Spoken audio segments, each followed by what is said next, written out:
जय श्री महाकाल। मेरे प्रिय मित्रों, आप सभी का स्वागत है हमारे YouTube चैनल पंडित अभिषेक जी पर। ओम शिव पंचाक्षर स्तोत्र। ओम नागेंद्रहाराय त्रिलोचनाय भस्मांगरागाय महेश्वराय नित्याय शुद्ध्याय दिगंबराय तस्मै नकाराय नमः शिवाय।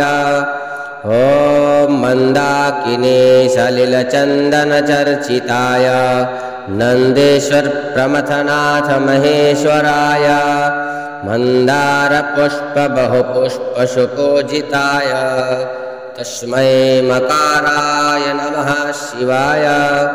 ओम शिवाय गौरी वदनाब्ज वृंद सूर्याय दक्षाध्वरनासिकाय श्रीनीलकंठाय वृषभध्वजाय तस्मै शिकाराय नमः शिवाय।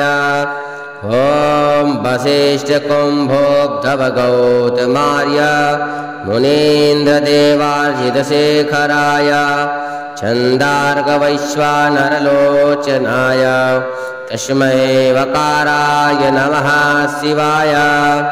ओम यच्छस्वरूपाय जटाधराय हिरागहस्ताय सनातनाय दिव्याय देवाय दिगंबराय तस्मै जकाराय नमः शिवाय। ओम पंचाक्षरमिदं स्तोत्रं यः पठेत् शिवसन्निधौ शिवलोकमवाप्नोति शिवेन सह मोदते।